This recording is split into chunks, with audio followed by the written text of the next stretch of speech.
Необходимость конституционной реформы в Абхазии с разной степенью интенсивности обсуждается уже более 30 лет. Кандидаты баллотируются с обещанием реформ, госкомиссии годами работают над концепциями, предложения не находят поддержку в парламенте, и все повторяется вновь. Неоднократно согласившись с необходимостью проведения конституционной реформы, члены Общественной палаты решили разработать собственный проект. Комиссия по государственному строительству, местному самоуправлению и организации общественного диалога под руководством члена Общественной палаты Ираста Агумава 11 месяцев работала над документом и презентовала проект в ходе расширенного заседания. Мы предлагаем, чтобы выборы в Народное собрание парламента стали проходить в нашей республике по смешанной процедуре, чтобы политические партии наконец имели возможность напрямую принимать участие для того, чтобы потом своих кандидатов, за которые получат наибольшие голоса, выдвигать в высший законодательный орган. Мы считаем, что нам необходимо увеличить число депутатов, но это вопрос опять-таки обсуждаемый. Мы просто предлагаем с 35 до 45 депутатов. Мы предлагаем, значит, чтобы избирательным правом, обладающим для того, чтобы попасть в парламент, с 30 лет человек имел возможность, а не с 25. И, конечно же, это наличие высшего образования. Об этом все говорят. Сегодня, насколько нам известно, человек, попадая в парламент, может и без высшего образования попасть. Это очень важный такой вопрос. Плюс ко всему, это, конечно же, 5-летний стаж работы. Согласно проекту Общественной палаты, предлагается сократить количество избирательных округов до 8. Из 45 депутатов мы предлагаем 30 избирать по партийным спискам, республиканским, по всей Абхазии, чтобы партия имела возможность выдвигать кандидатов своих. А 15 мажоритарий. Конечно же, если 15 мажоритариев будут выдвигаться, то округи, которые сегодня есть, они во много раз укрупнятся. Это естественный момент. Мы предложили 4 мандата на Сухумский центральный, значит, округ. Дальше, значит, у нас Гагарский округ 2 мандата. Гудаутский 2 мандата тоже. Сухумский район 1 мандат. Гулерипский 2 мандата. Ачамчирский 2. Хварчал 1 и Гал 1. Почему, еще раз говорю, такое количество, исходя из избирательного, значит, из количества избирателей, которые находятся на округах. Но еще раз хочу подчеркнуть, что это все предмет для дальнейших обсуждений. Спикера парламента проект Общественной палаты предлагает выбирать из числа членов партии победителя, а первого вице-спикера от партии, набравшей минимум голосов. Кроме того, проект выделяет ключевые должности, представлять кандидатов на которые должен парламент. Это генеральный прокурор, председатели контрольной палаты и Национального банка и руководители государственных СМИ. Чтобы генерального прокурора республики, это очень важный момент, представлял сам парламент и утверждал парламент. Сейчас, вы знаете, эта процедура следующим образом состоит. Президент предлагает, и парламент, значит, утверждает. Да. Но мы считаем, что именно этот ключевой орган, Генеральная прокуратура, это главный контрольно-надзорный орган в нашей стране, представлял парламент и утверждал парламент. Сейчас по такому же принципу, как вы знаете, стал утверждаться председатель контрольной палаты. Хотя до этого председатель контрольной палаты, опять-таки, предлагался президентом и утверждался парламентом. Но сейчас процедура изменена была. Сегодня сами депутаты предлагают и там же на месте избирают. Потому что это главный финансово-контрольный орган в стране. Генерального директора Абхазского государственного телевидения, в том числе, вы знаете, сегодня это постановлением правительства, премьер-министр сегодня решает вопрос по, значит, утверждению, да, генерального директора ГТРК. Мы считаем, что это тоже вопрос необходимо только лишь проводить через парламент, через депутатов парламента. В том числе, вот здесь мы пишем, редактора газеты «Апсны» Республика Абхазия. Юрист, член Общественной палаты Тамас Кецба тоже принимал участие в разработке предложения. Он подчеркнул, что это не готовый законопроект, а концепция реформы, в основе которой идея перераспределения полномочий и определения ответственности разных ветвей власти друг перед другом. Например, такой важнейший орган, как парламент Республики Абхазия на сегодняшний день, который является одним из субъектов вот этих всех конституционных правоотношений, он не обладает никакой ответственностью, прописанной. Мы можем говорить о какой-то моральной ответственности депутатов, там, я не знаю, исторической ответственностью, но конституционной ответственностью парламент не обладает. Вы знаете, что парламент не может не распуститься, не может быть распущен президентом. И второй момент, на который мне хочется обратить ваше внимание, с самого начала, после окончания войны, в нашей Конституции и в законе о Кабинете министров не предусмотрена ответственность правительства перед парламентом. По нашей Конституции и по действующему закону о Кабинете министров, и мы сейчас с вами были свидетелями формирования правительства и продолжаем быть свидетелями формирования правительства, президент единолично решает вопросы формирования правительства, начиная от премьера, кончая любым руководителем республиканского органа управления, и точно так же единолично решает вопросы их отставки. Чтобы исправить существующие недостатки политической системы, Общественная палата предлагает новую концепцию утверждения премьер-министра. Право за выдвижением кандидатуры принадлежит президенту страны, который вносит кандидатуру в парламент. Если парламент соглашается с этими приоритетами, которые заявляет кандидат на пост премьер-министра, то он выражает вотум доверия, то есть дает карт-бланш президенту на назначение правительства.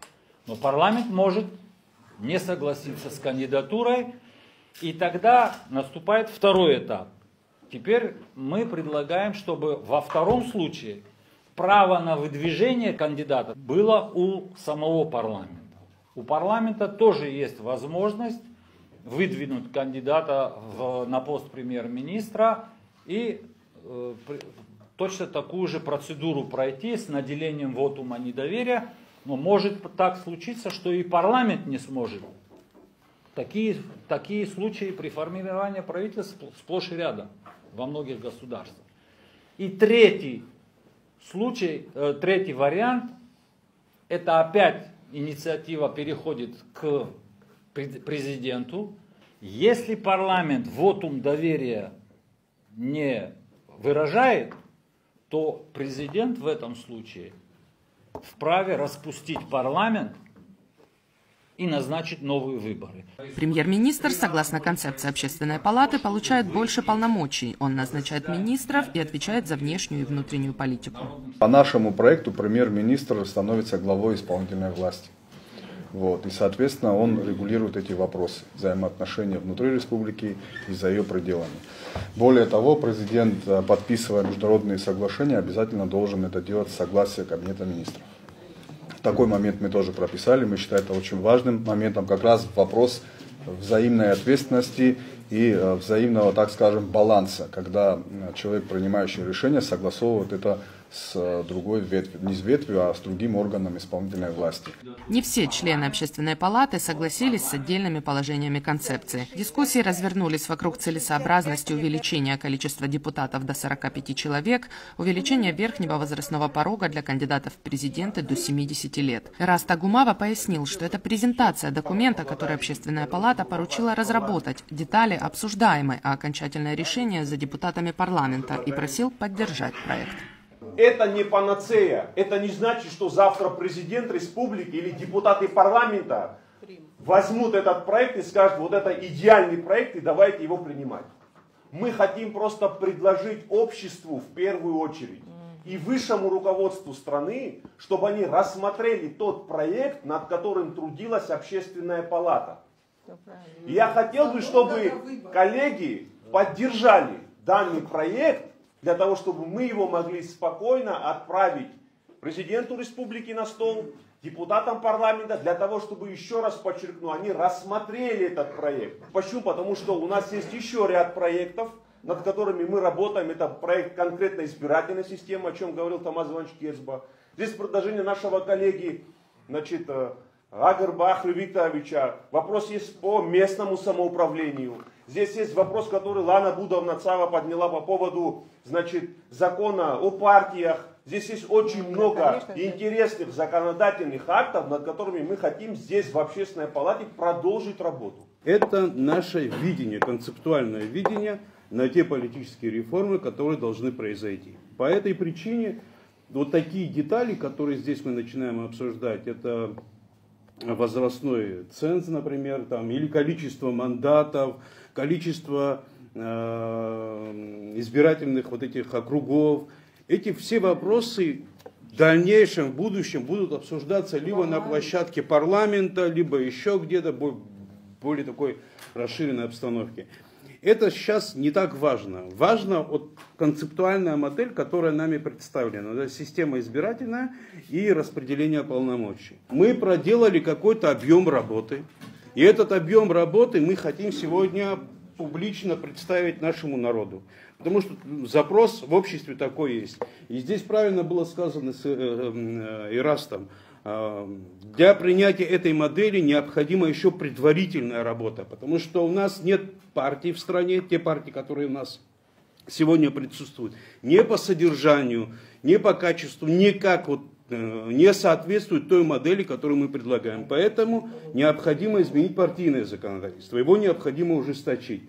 Необходимо внести изменения в законодательство местных органов власти. Здесь еще очень много работы. Это просто мы сегодня представили скелет новой политической системы государства по нашему мнению. Член Общественной палаты Руслан Хашик поддержал представленную концепцию, отдельно отметив важность принципа назначения глав контролирующих органов и государственных СМИ. Когда мы говорим о первая власть, вторая, третья, четвертая, вот СМИ, вы сейчас упомянули республиканские органы печати. К вашему сведению могу коротко сказать, если ранее, 5 лет тому назад, указом президента назначался редактор газеты «Общественная республика Абхазия Общественный-пресс», сегодня их назначает, учредителем этой организации является Общественмедиа, учреждаемый органом управления, техническим органом управления Абхазсвязь. То есть там вообще переехали, похоронили статус средств массовой информации. И поэтому это очень приятно, что вот СМИ это тоже орган контроля, общественного контроля. Поэтому если СМИ не будут формироваться вот на уровне высших органов власти, то, естественно, это отражается на работе. Руслан Хашик напомнил, что Государственная комиссия по конституционной реформе в данный момент разрабатывает свою концепцию, и в состав этой комиссии входят представители Общественной палаты. Он спросил, насколько проект Общественной палаты совпадает с проектом Госкомиссии. В парламенте создана рабочая группа, которая рассматривает вопросы конституционно-правовой реформы. Там собраны достаточно серьезные, так сказать, юридические умы и не только юридические. Ну, процесс идет. Достигаются компромиссы. Ну, как вам сказать? Компромиссы иногда сложные. Да. Что будет на выходе, мне трудно сказать, но многие вещи, которые вот мы сейчас с вами, да, они находятся в спектре внимания, да, и мне приятно, что некоторые вещи туда попадут. Не все просто решается, да, там достаточно сложно происходит обсуждение тоже. Ну, посмотрим, сейчас трудно говорить. Некоторые члены Общественной палаты высказались категорически против увеличения депутатского корпуса до 45 человек. Авторы концепции пояснили, почему предлагают именно такой вариант. Если мы с вами хотим говорить о присутствии партийных структур в парламенте, ну, понятно, что в парламент должны попасть, ну, как минимум 2 партии, как минимум, да? Ну, как минимум 2 партии, это значит, что эти партийные структуры, которые туда смогут провести своих кандидатов, они должны будут зарегистрироваться в качестве фракции, политической фракции, так как это принято во всех парламентах мира. Вот. По сегодняшней цифре, да, политическая фракция, которая представляется в количестве там 5-8 человек, ну, честно говоря, выглядит малоубедительно. Да, потому что политическая фракция, если смотреть на деятельность других парламентов, это решающая сила в парламенте. Решающая сила, потому что именно от расклада политических сил принимаются решения в парламенте. В нашей этой схеме, если посмотреть, там видно, где сколько мандатов. У нас по Сухому 4 и так далее, 2, 1, в соответствии с численностью населения. Поэтому обоснование такое. И 30 человек по партийным спискам, как Тамаз Иванович тут сказал, потому что будут формироваться фракции внутри парламента. И в каждой фракции, ну, не менее 10 человек, 10-15 человек должно быть там. Тогда это будет уже полноценная фракция. Если эта фракция будет состоять из 5 человек, ну, соответственно, смысла в нем не будет. Потому что фракция, как тут опять же было сказано выше, влияет на политические процессы, и вот это именно термины большинства, меньшинства, они работают только в этом случае. Конечно, мы можем, если принципиальное какое-то противоречие есть, рассматривать и 35, тогда нам придется ужимать партийные списки, потому что если мы начнем сокращать количество мандатов по мажоритарию, у нас получится по одному мандату на район. Это как вот, как будто мы главу района будем выделять. Один человек на район, это очень мало. По итогам обсуждения члены Общественной палаты поддержали проект конституционно-правовой реформы. Он будет направлен на рассмотрение в администрацию президента и Народное собрание. Надежда Боровикова, Сосрыкуагуха, Тимур Гугухия, Аваза ТВ.